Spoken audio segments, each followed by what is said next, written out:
So this lesson will probably be pretty short because it's just getting into the book that we're going to be looking at. Obviously, only sections of the book, not the whole thing, because we have less than a month before you have to take the test. So basically, just going to practice going through rhetorical analysis and what that looks like to refresh the brain and everything. So what I'm going to be doing is going through the first section, the first chapter, and basically writing a soapstone. So hopefully you remember what everything stands for in a soapstone. But we're looking for speaker, occasion, audience, purpose, subject, and tone.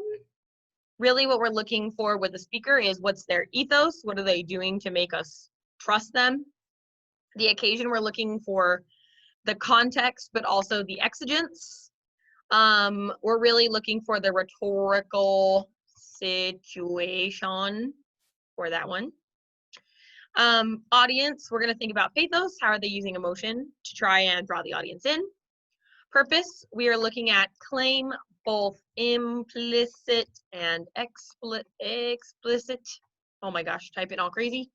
And then the subject, we're looking at how they're using logos, how they're building their argument, what type of evidence. So read this as sort of like what kind of evidence are they talking about around their subject.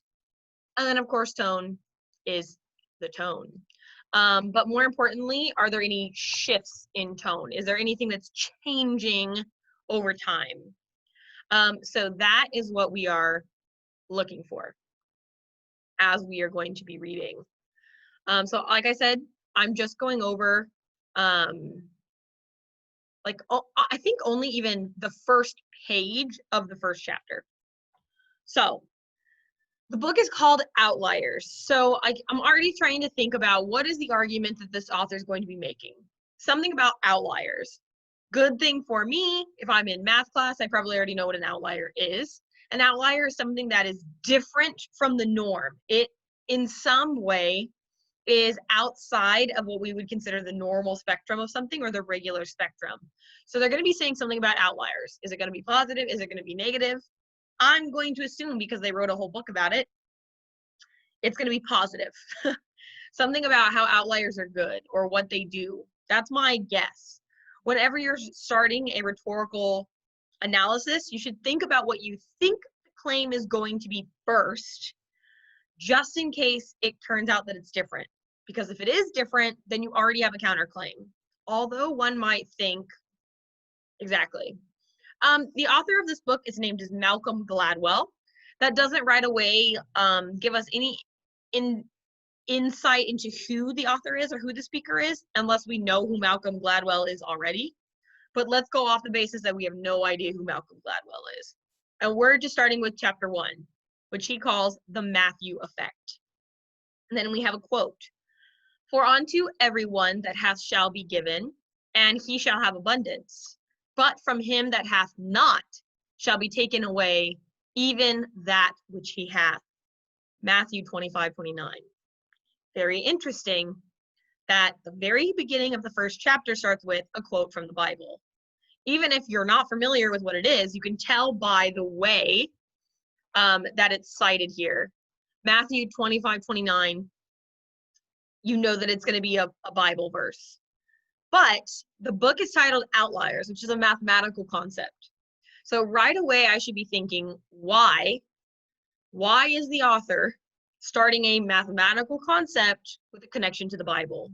And I might be thinking in the back of my mind, what is he doing with the subject here? Because he's telling us this is math. I'm going to give you math examples. I'm going to give you math evidence, but I'm going to connect it to something else. And here he's connecting it back to an illusion, a biblical illusion. So something about this book is the Matthew effect. So let's try and figure out where he's going with this. So here's the first page.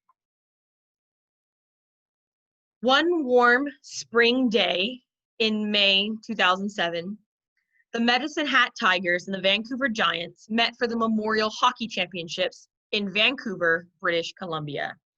So right here, we have some scene setting. He tells us it's a warm spring day in May. It's the Memorial Cup Hockey Championships in Vancouver, British Columbia. So we have a little bit of context and occasion here. Whatever he's going to be making as his argument in this particular chapter is probably going to have to do something with these hockey teams.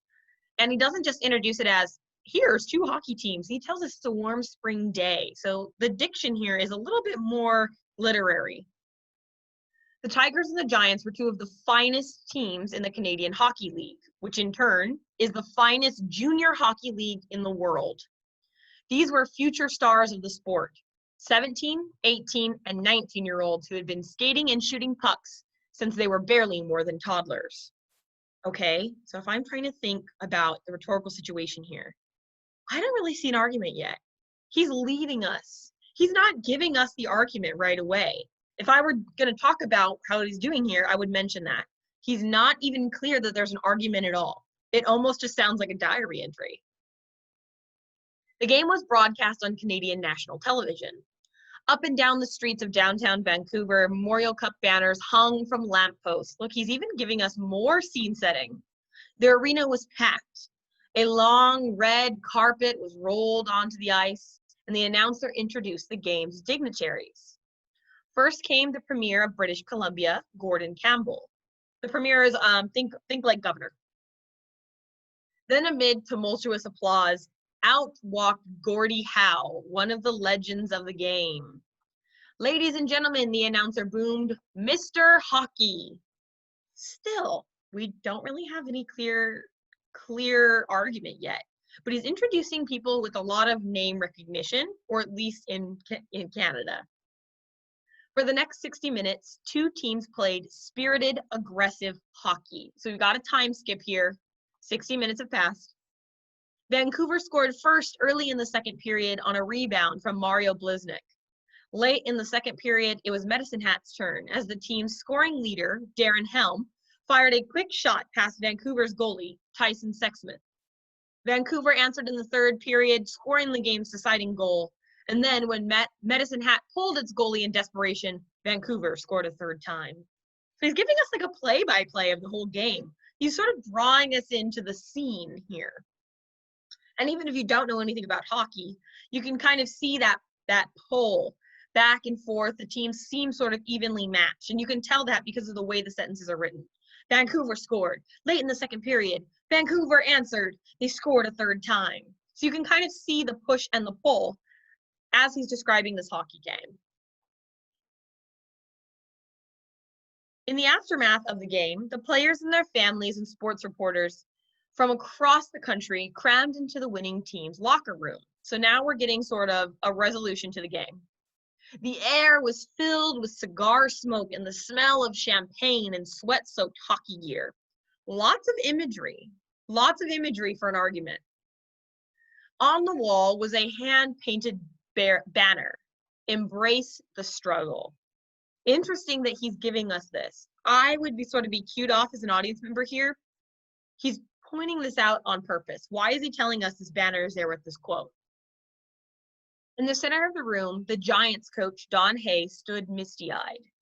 I'm just so proud of these guys, he said. Just look around the locker room. There isn't one guy who didn't buy in wholeheartedly.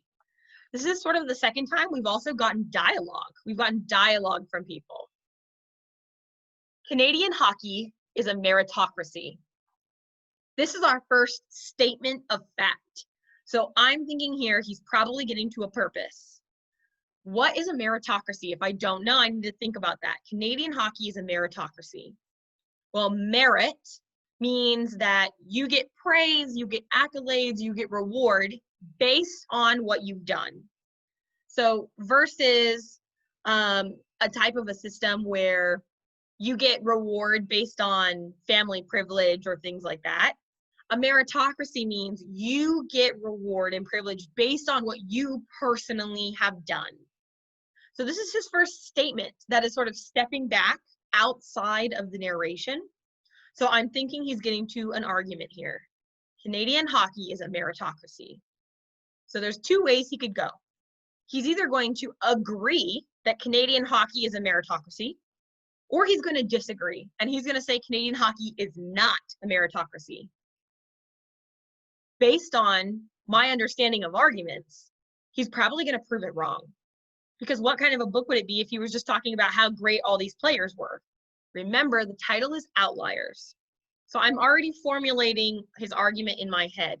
He's going to tell us something. Something here is about how there's outliers in the Canadian hockey system somewhere. Thousands of Canadian boys begin to play the sport at the novice level, before they are even in kindergarten.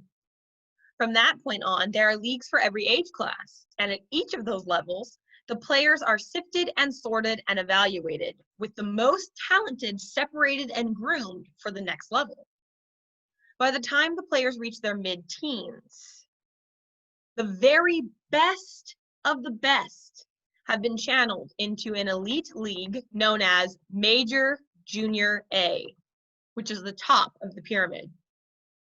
If your Major Junior A team plays for the Memorial Cup, that means you are at the very top of the pyramid. Okay, so he's telling us it's a meritocracy. It supposedly is. If you are the best of the best, you get sorted and sorted and sorted and sorted until you reach the top of the pyramid. This is the way most sports pick their future stars. It's the way soccer is organized in Europe and South America. It's the way Olympic athletes are chosen. For that matter, it is not all that different from the way the world of classical music picks its future virtuosos, or the way the world of ballet picks its future ballerinas, or the way our elite educational system picks its future scientists and intellectuals. He's giving us a list of comparison here. Anytime you see comparison, you should know it's important. So he's saying, what's the big deal? It's a meritocracy. That's how soccer does it. That's how the Olympics do it. Classical music, ballet, or education system. So he's saying this is how it's similar across all these different ways. So you should know in your brain he's about to say, but it's different in hockey. He's about to slam it down and tell us that something's wrong, something is different. You can't buy your way in to Major Junior A hockey. It doesn't matter who your father or your mother is, or who your grandfather is, or what business your family is in, nor does it matter if you live in the most remote corner of the most northerly province in Canada. If you have the ability, the vast network of hockey scouts and talent spotters will find you. And if you are willing to work to develop that ability, the system will reward you. You can't buy your way in. If you have the ability and you work to develop it, the system will reward you. Success in hockey is based on individual merit. I should notice here, he's putting this in italics, which this means this is a key term he is going to use and define in this chapter. And both of those words are important. Players are judged on their own performance, not anyone else's, and on the basis of their ability, not on some other arbitrary fact. And then he ends the first page with, or are they? A rhetorical question. You should already know in your brain he's about to disprove the idea that hockey actually is a meritocracy. This is a book about outliers, about men and women who do things that are out of the ordinary.